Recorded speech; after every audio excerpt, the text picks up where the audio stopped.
revision sikit untuk soalan statistik. So, soalan statistik ni dia akan keluar dekat bahagian B, kertas 2, dan dia boleh bagi awak markah sebanyak 12 markah. Okey, dia markah yang banyak.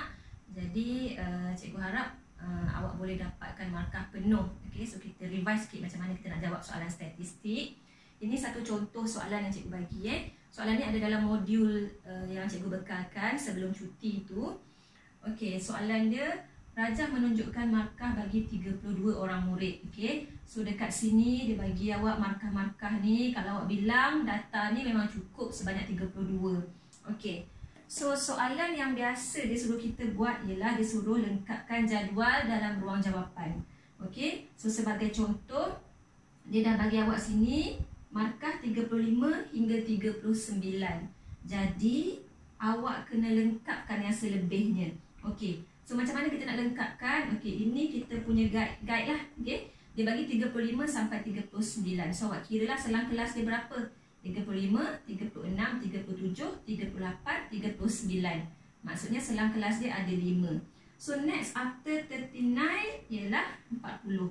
Okey, lepas 39, 40. So saya selang kelas tadi ialah 5. So awak buat 40, 41, 42, 43, 44. Okey, so 40 sehingga 44. Once awak dah nampak macam ni, awak dah boleh nampak pattern dia, awak boleh teruskan. Okey, lepas 44 ialah 45. Sampai berapa? Awak tengok sini. Sini 35, sini 45. So kalau sini 39, sini mesti 49. Okey, follow je. Lepas 49, 50. So awak akan nampak ni pattern dia. 40 hingga 44, maksudnya di sini 50 hingga 54. Okey, and then sini 55 sehingga 59. Kemudian di sini 60 sehingga 64, and then followed by 65 sehinggalah 69. Okay, minta maaf lah board rendah sangat sebabnya share board dengan anak kan. Okey, so macam mana nak tengok kekerapan dia? Okay, kekerapan dia lah berapa banyak kali dia muncul kat sini. Maksudnya 35 hingga 39 ni berapa banyak kali muncul. So kaedah paling senang ialah kaedah gundal. Okey, awak jangan pergi cari mana 35 hingga 39, cari semua lepas tu isi berapa. Jangan, okey, sebab kita takut ada yang tertinggal. Okey, cara paling mudah ialah awak buat macam ni. Okey, 50 potong, kat mana 50? Buat gundal. Sini, 1, 50. 50 lagi. Okey, so dekat mana? Kat sini, so letak 1 lagi. And then 54. 54 kat mana? Kat sini juga. And then 56. 56 dekat mana? Dekat sini. Okey, 56 ni antara 55 hingga 59. So ini 56. Okey, and then 55 dekat mana? Dekat sini juga. 55 lagi dekat sini juga. 69 dekat sini. 56. Okey, once awak dah letak, awak jangan lupa potong. Okay, selalu student dia letak tapi dia tak potong, lepas tu sama juga dia keliru kat mana tadi stop. Okay, so biasakan potong. Okay, so 69 dah settle, 56 potong 56. Okay, sampailah habis awak akan buat semua ni, masukkan dalam ni, buat sini, masukkan dalam ni, buat sini, masukkan dalam ni. Okay, so cikgu tak nak buat semua sekali sebab panjang, nanti awak buat sendiri, awak tengoklah. Okay, yang penting ialah lepas awak dah buat gundal macam ni, awak kira berapa banyak palang yang ada. Okey, so cikgu dah sebelum buat video ni, cikgu dah kirakan dulu semua sekali. So cikgu ambil je lah jawapan sebab nak jimatkan masa.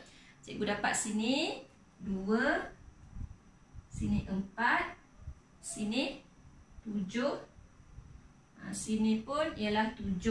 Dia bermaksud bila cikgu buat semua ni, cikgu dapat 7 palang kat sini. Okey, so awak jangan, dalam exam awak jangan tinggalkan palang-palang ni. Okey, dia tak nak tengok palang-palang ni, dia nak tengok nombor-nombor ni, 2, 4, 7, 7, and then 6, 4, 2. Okey, di sini cikgu dapat 6, di sini cikgu dapat 4, di sini cikgu dapat 2. Okey, so selain daripada kekerapan ni, antara benda-benda yang dia boleh suruh awak isikan ialah seperti kekerapan longgokan, titik tengah dan juga sempadan atas. Okey, macam mana nak cari kekerapan longgokan? Okey, kita start dengan yang ni. Okey, kalau kekerapan 2, so kekerapan longgokan kita akan bermula dengan 2 juga. Okey, cikgu pernah cerita dalam kelas, kita anggapkan macam kita kumpul baju kotor. Okey, hari Ahad baju kotor sebanyak 2 helai tak basuh. So start dengan 2 lah. Masuk hari Isnin ada lagi 4 helai. So yang semalam 2 helai dah, tak basuh lagi. Tambah lagi 4 helai, 2 tambah 4 jadi 6. So terkumpullah sebanyak 6 helai. Okey, and then masuk hari Selasa ada lagi pakai 7 helai. Okey, so dah ada 6 tambah pula dengan 7 helai tak basuh-basuh lagi jadi 13. Okey, so buat macam tu lah. 2 tambah 4 dapat 6. 6 tambah 7 dapat 13. 13 tambah 7 dapat 20. 20 tambah 6 26. And then tambah 4 dapat 30. Last kali mesti dapat 32. So awak kena check. Okey, 32 dekat sini ni dia mesti tally dengan jumlah data. Okey, so jumlah kekerapan ni kalau awak kira dia mesti cukup 32. Okey, so kekerapan longgokan yang bawah sekali ni mesti sama. Okey, macam mana pula nak cari titik tengah? Titik tengah ialah tengah-tengah di antara 35 hingga 39 ni. Okey, 35, 36, 37, 38, 39. So tengah-tengah kat sini tadi 35, 36, 37. Okey, 37. Sini 40, 41, 42, 43, 44. So tengah-tengah kat sini 40, 41, 42. Okey, dah dapat 2 ni cukup lah. Dah dapat pattern dia 37, 42. Okey, and then 47, 52, 57, 62. Last kali 67. Okey, kalau tak okay, titik tengah ni pun ada formula sebenarnya. Macam mana nak cari titik tengah ialah kita buat had bawah tambah had atas bahagi 2. So 37 ni kita dapat sebenarnya daripada 39 tambah dengan 35 tambah dengan 39 kita bahagi 2. Okey, dalam kalkulator tambahkan dulu 35 tambah 39 tekan sama dengan berapa, baru bahagi 2. Okey, lepas tu yang ni tekan kalkulator 40 tambah 44 sama dengan jawapan dia, baru bahagi dengan 2. Okey, so boleh juga guna kalkulator, tapi tak payah kira untuk semua benda. 2 cukup, lepas tu tengok pattern dia. Okey, right. Satu lagi ialah dia boleh suruh awak kira sempadan atas. So sempadan atas macam mana nak tengok? Kita tengok daripada sini, tengok had atas. Ini kita panggil had bawah, ini kita panggil had atas. So sempadan atas tengok dekat sini 39. Nombor selepas ni ialah 40. So sempadan atas ialah 39.5. 39.5.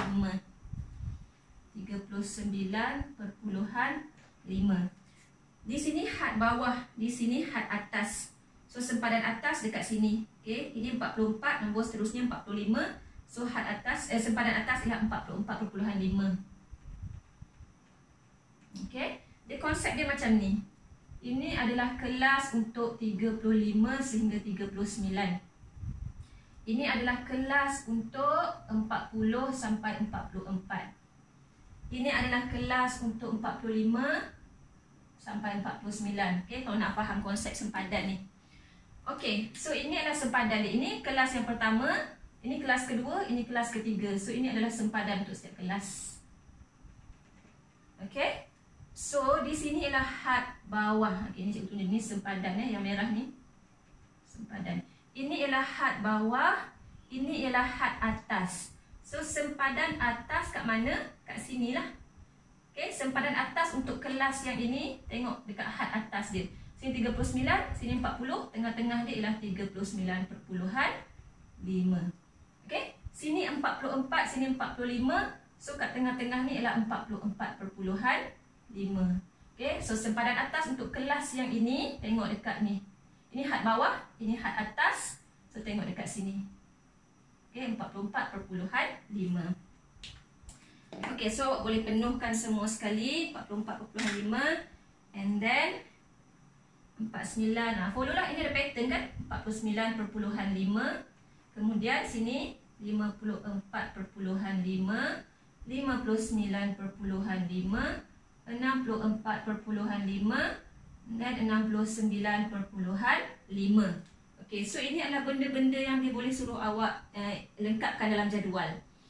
Okey, next, lepas dia dah suruh lengkapkan jadual, dia boleh suruh awak lukis. Okey, lukis ni ada beberapa lah.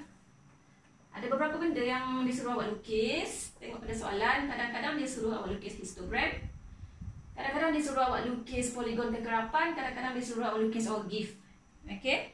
So kalau histogram ni yang macam mana? Ini paksi Y, ini paksi X. Okey. Histogram ni yang palang-palang macam ni. Benda ni awak kena hafal lah.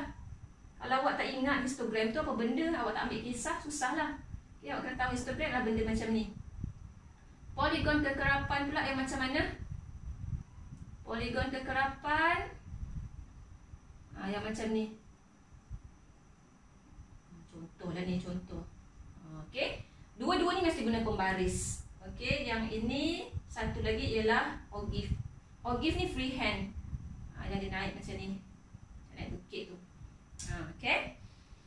So, benda yang kita kena ingat ialah apabila kita nak melukis histogram, bawah ni untuk paksi X kita akan guna titik tengah. Okey, titik tengah. Caranya ialah biasanya yang paling senang ialah kita lukis palang-palang dulu, lepas tu baru kita tanda titik tengah kat sini. Okey, poligon kekerapan sama juga. Kita akan guna titik tengah juga. Tapi untuk poligon kekerapan biasanya kita tanda dulu kat sini, baru kita blokkan titik-titik ni, baru kita sambung guna pembaris. Nanti kita akan tengok macam mana nak buat. Okey, tapi untuk ogive di sini kita akan guna sempadan atas. Okey. So let's say dalam soalan tu awak tengok dia nak suruh cari ogive, dia nak suruh lukis ogive, awak belum ada sempadan atas, awak kena cari sendirilah. Okey. So satu lagi untuk paksi Y histogram ni. Okey, kalau sini titik tengah, sini dia guna kekerapan. Okey, sama juga. Poligon kekerapan, sini guna titik tengah, sini guna kekerapan. Okey, so yang ni dia tak banyak beza. Okey, dia sama. Awak boleh ingat lah, sama.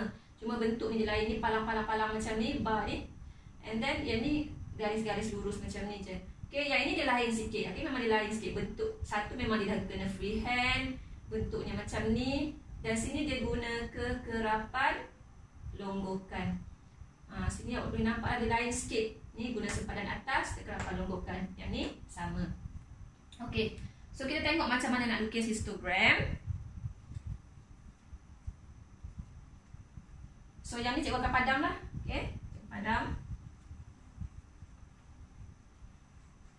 Sebab kita nak tengok macam mana kita nak lukis histogram. So contoh cikgu bagi Okey, nak lukis histogram ni, awak kena tengok soalan. Soalan yang bagi tahu awak, okey, nak guna skala berapa dekat sini dan dekat sini. Tapi biasanya dekat sini memang kita pakai titik tengah. Okey. So kat sini kita guna kekerapan. So kita tengok kekerapan kita ada 2, 4, 7, 6, 4, 2. Okey, so paling tinggi adalah 7. So mungkin soalan akan suruh guna 2 cm kepada 1 unit. Okey, yang ni awak tengok soalan. Tengok betul-betul dia cakap berapa. Okay, so 1, 2, let's say dia guna 1 unit lah. 1, 2, 3, 4, 5, 6, 7. Okay. So kita nak buat palang-palang macam ni. Tengok kekerapan dia. Yang pertama ialah kekerapan dia 2. So maksudnya palang tu tinggi dia 2. Lepas tu 4. Okay, sama besar, buat sama besar. 7, 7. Okay, and then yang ketiga ialah 7. Yang keempat pun adalah 7. Okay, suruh palang dia 6, 4, 2. So 6. Tak maaf lah kalau nampak sengit. 4, 2. Lepas tu baru awak isi titik tengah ni. Itu yang paling mudah.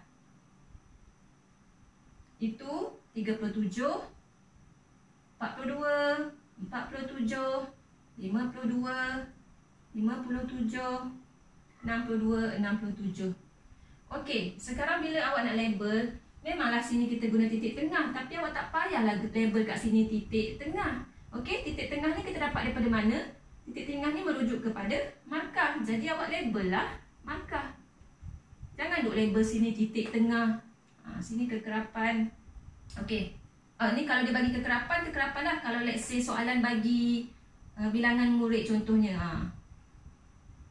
Kalau dia tulis markah dengan bilangan murid, so sini awak letaklah bilangan murid.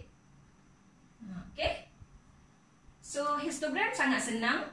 Titik tengah, kekerapan. Lukis macam ni je.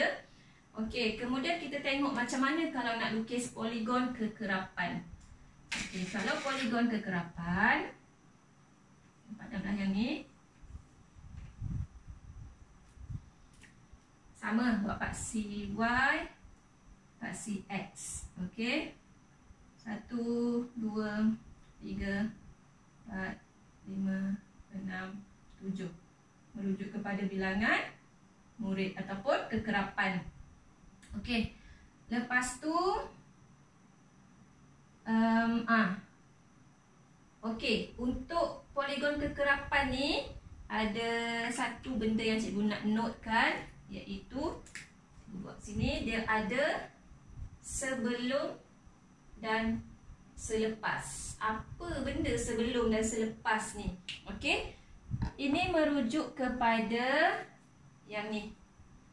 Okey, kalau tengok kat sini dia start dengan 35 dengan 39. Okey, titik tengahnya 37, bilangan muridnya adalah 2. So awak kena tambah satu kelas sebelum ni dengan kekerapan kosong, dan awak kena tambah selepas yang ini dengan kekerapan kosong juga. Maksudnya kalau histogram kita tadi kita bermula dengan 37 kat sini dan sini last kali 67, maksudnya kita kena tambah satu dekat depan, satu dekat belakang. Okey? So kalau tengok sini 37 ni kita letak dekat tempat yang kedua. 37 and then 42, 47, 52, 57, 62, 67. Okey, ini yang kita ada. So tambah satu sebelum, so sebelum 37 kita akan ada 32. Selepas 67 kita akan ada 72. So ini yang kita tambah. Okey. Yang kita tambah.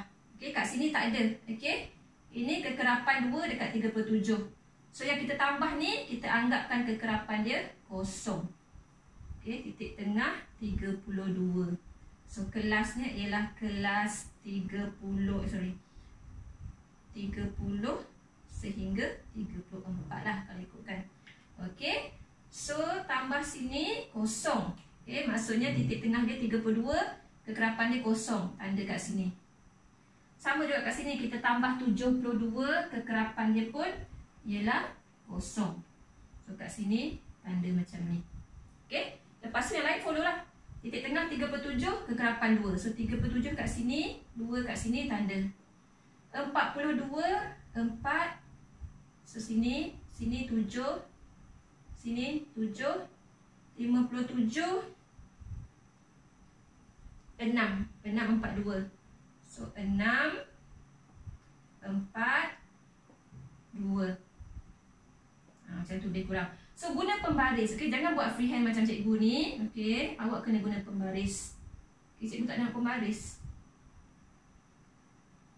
Okay, sambung. Okay, guna pembaris. So ingat poligon kekerapan. Poligon ni yang kita belajar dulu, dia mesti tertutup.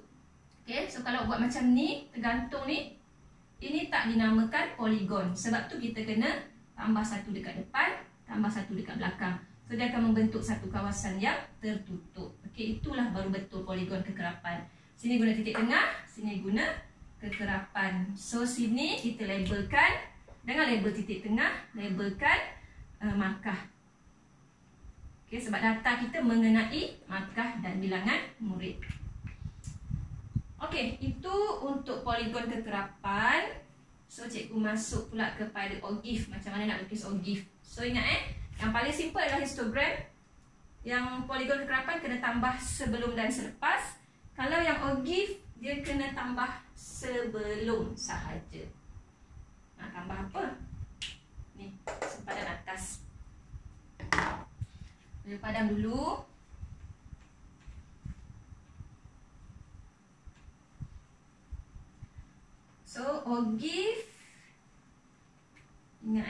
Ogive dia mesti guna sempadan atas. Sempadan atas kita bermula dengan 39.5, tapi dia kena tambah 1 sebelum. So maksudnya ada 1 sebelum, barulah masuk kepada 39.5, 44.5, 49.5, 54.5, 59.5, 64.5, 69.5. Selepas tak payah tambahan, sebelum je. Okay. So kekerapan kita tengok, kita nak guna sempadan atas dengan kekerapan longgokan. So sempadan atas yang ni, kekerapan longgokan yang ni. So apa-apa yang kita tambah sendiri ni, ini adalah kosong. Okay. So sini tengoklah, soalan suruh guna 2 cm kepada berapa unit. So katakanlah dia suruh guna 2 cm mewakili 5 unit. Maksudnya 5, 10, 15, 20, 25, 30 contohnya. Okay, so sini kita notekan dengan bilangan murid. Sini adalah markah tadi. Okay, so nak guna, kita nak plotkan. Saya tengok kat sini lah. So pada atas 39.5, ini kekerapan longgokan dia 2. Okay, 39.5, carilah 2, mungkin kat sini lah. Okay, yang ni awak tengok nanti, sebab kertas graf kan ada petak-petak dia. Cikgu ni tak guna kertas graf, so cikgu agak-agak je lah. Yang ni yang tertambah sendiri tadi kat depan ni mesti kosong. Okay, so kalau sini 39.5, di sini mesti 34.5. Okay, 34.5. Okay, and then ini 44.5. Tengok sini. Okay, kekerapan longgokan. Lepas 2 ialah 6. So 6. Lepas tu 13, somewhere here. And then 20. And then 26. 30. Dan 32. Tak sikit. Okay. Lepas tu freehand. Sambung semua. Okay. Freehand mesti smooth. Okay, dan dia tak boleh macam ni. Okay, dia mesti mula daripada tanah ni. Okay, so itulah ogive. So ingat, ini kena guna pembaris. Ini kena guna pembaris. Ini kena guna freehand. Okay, so benda ni yang penting awak kena ingat. Okay, kekerapan titik tengah guna pembaris, kekerapan titik tengah guna pembaris, tambah sebelum, tambah selepas. Ini freehand guna sempadan atas, kekerapan longgokan, tambah yang sebelum sahaja. So itu dari segi lukisan. Lukisan ni dia biasa bagi awak dalam 4 markah. Okay, so selain daripada itu, dia ada soalan suruh cari min.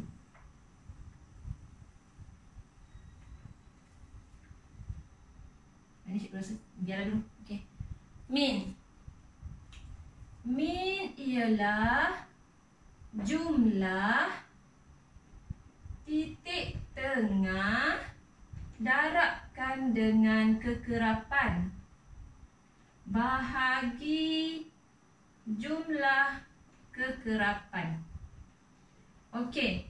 So awak tengok semua titik tengah dengan kekerapan. Titik tengah kat sini, kekerapan kat sini. Bilangan murid tadi maksudnya kekerapan. 32 dengan kosong ni tak payah buat pun tak apalah, sebab kosong kan nanti akan dapat kosong juga. Start dengan 37, darab dengan 2. 37 darab dengan 2. Okay, jumlah maksudnya kita kena tambahkan. Ini darab dengan ni. 42 darab dengan 4. Lagi 47 darab dengan 7. Lagi 52 darab dengan 7. Lagi 37. 37 dengan 2, 42 dengan 4, 47 dengan 7, 52 dengan 7, 57 dengan 6. Okay. and then 67 dengan 4.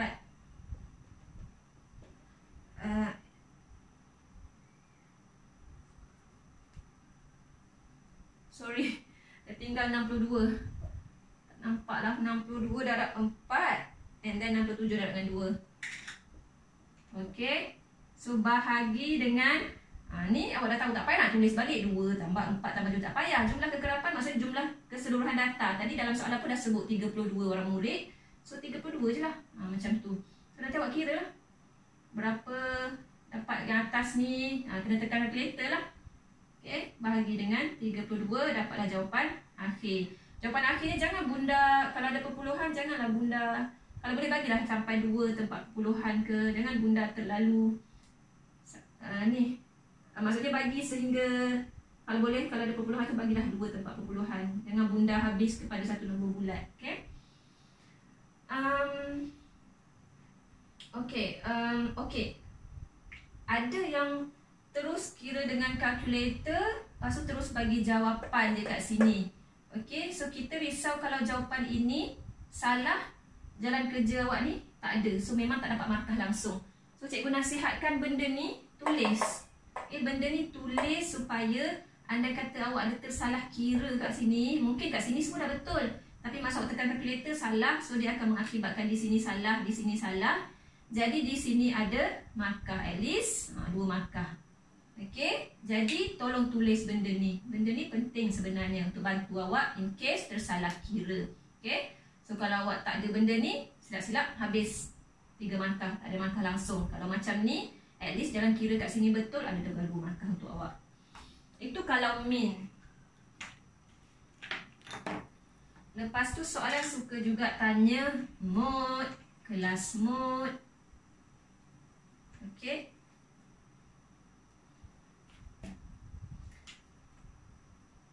Ada beza mod dengan kelas mod. Mod ni adalah kekerapan tertinggi. Kelas mod ialah kelas bagi kekerapan tertinggi. Okey? Mod ialah kekerapan. So kita tengok dekat bahagian kekerapan. Kelas mod maksudnya dia nak tengok kelas je. Okey? So kalau untuk yang ini jawapannya, kalau kita tengok mod, awak tengoklah mana kekerapan paling tinggi. 2, 4, 7, 7, 6, 4, 2. 7 lah paling tinggi. So mod adalah 7. Kalau kelas mod, awak tengoklah kelas bagi kekerapan dia tertinggi ni. Okey? Mod dia yang ni 7 sama. So kelas dia ada 2 lah. Okey, kelas mod ialah 40 yang ni kan tadi. So kelas dia yang ini 45 hingga 49 dan 50 hingga 54. Tak apalah 2 pun sebab dia memang sama. Kalau 1 let's say sini 7, sini 3. So kalau 1 je lah. Mod 7, kelas mod 45 hingga 49. Tapi in this case kalau ada 2 lah. Kalau ada 3 lah bagi semua sekali. Okay. So itu min mode. And then dia boleh juga tanya awak median, julat antara kuartil.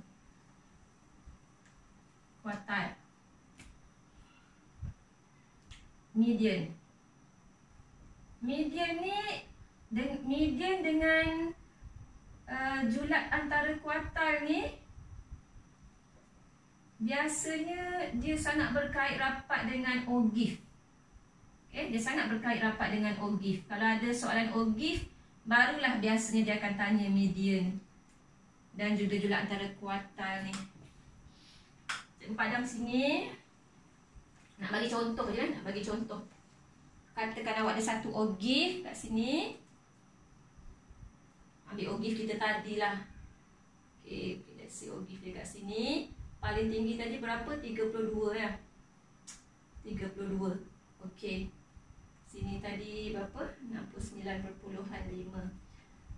Okey, median ni adalah nilai tengah-tengah. Okey, kalau tengok sini, jumlah kekerapan, jumlah data kita adalah 32. So kita nak cari tengah-tengah, maksudnya 32 bahagi 2. Okay. Ataupun kita boleh buat 1/2 daripada 32. Samalah. Okay. Tengah-tengah maksudnya setengah. Okay. 1/2 daripada 32. So awak akan dapat 16. Okay. 16 ni bukan jawapan dia. 16 ni adalah kedudukan dia. Kedudukan. Maksudnya kat sini awak cari mana 16. So sini 32, so 16 mesti akan separuh daripada dia lah. Separuh tak ni? Contohnya macam ni. Ini 16. So apa yang awak akan buat ialah awak akan cari nilai kat sini berapa. Okay, 16, awak sambung sampai sini. Sampai ke ogif awak, turun bawah. Cari nilai kat sini. Ini berapa? Inilah median. Okay, inilah nilai median. So bukan 16 ni. Okay, dia ada jawapan lain. So median sama dengan awak tengoklah kat sini berapa. Cikgu notekan A lah, senang. Okay, awak tengok ni berapa nilai A kat sini ni. Ni sebab cikgu contoh je, cikgu tak dapat bagi figure yang tepat lah. Julat antara kuartil. Julat antara kuartil ni ialah kuartil ketiga ditolakkan dengan kuartil pertama. Apa benda kuartil ketiga? Apa benda kuartil pertama? Kuartil ketiga adalah 1/4 daripada keseluruhan data. Data kita ada 32. Okey. So dia adalah 1/4 daripada 3/4. Kuartil ketiga 3/4 daripada 32. Kalau kuartil pertama 1/4 daripada 32. Memang 4 ke cikgu? Bukan 5, bukan 6? 4 sebab kuartil tu maksudnya dia membahagikan kepada 4 bahagian. Okey, kuartil ni. Okey, so kalau Q3 3/4. Kalau Q1 1/4. Okey. So 3/4 ni daripada 32 awak akan dapat 24. Kalau sini awak akan dapat 8. Okey, so awak minus. Okey, again ini bukan jawapan dia, bukannya 24 tolak 8 berapa jawapan dia, itu adalah julat antara kuartil, bukan. Ini merujuk kepada kedudukan. Ya. Kedudukan. 24 ni merujuk kepada kedudukan. 8 ni pun merujuk kepada kedudukan. Okey, nilai tempat dia kat mana. Okey. So tengok 24. Okey, 24 ni masih somewhere tengah-tengah antara 16 hingga 32 ni. So let's say sinilah 24. 8 ni masih somewhere tengah-tengah antara 0 dengan 16. Okey. So kalau tengok median dia akan duduk tengah-tengah antara 0 sampai 32 kat tengah-tengah sini. Kuartal pertama dia akan duduk tengah-tengah antara sini. Kuartal ketiga dia akan duduk tengah-tengah kat sini. Okey. So langkah yang sama, cari nilai kat sini. Ini adalah kuartal ketiga. Okey, cikgu letak B lah. Ini adalah kuartal pertama, cikgu letak C. Okey. Awak kena cari nilai dia. Tengok part C ni berapa. Awak kena baca skala. Okey, so ini adalah kuartal ketiga, Q3. Ini adalah kuartal pertama, Q1. So awak kena isi julat antara kuartal. Kejap kuartil, kejap kuartal. Okey. So ini merujuk ke kuartal ketiga ialah B. Pertama adalah C. Awak carilah nilai dia berapa. Sini berapa, tolak berapa. Dapat, inilah jawapan dia. Okay, ini jawapan median, ini jawapan julat antara kuartal. Lagi ada juga banyak lagi soalan dia. Anda biasanya ada lagi soalan yang boleh beri awak 1-2 markah. Contohnya dia tanya, nyatakan satu maklumat yang awak boleh dapat berdasarkan daripada histogram awak dah lukis. Okey, yang tu cikgu tak dapat nak bagi tips nak jawab macam mana sebab itu memang spesifik bergantung kepada soalan. Kita kena tengok soalan demi soalan. Tapi maksudnya yang mode, kelas mode, median semua ni boleh dia menggunakan formula yang sama untuk setiap soalan. Okey. Jadi cikgu rasa itu sahaja yang kita boleh revise untuk statistik. So nanti awak kena awak kena banyakkan buat latihan baru awak nampaklah dengan lebih clear macam mana bentuk-bentuk soalan dan macam mana cara nak jawab dia. Okey. All the best. Assalamualaikum.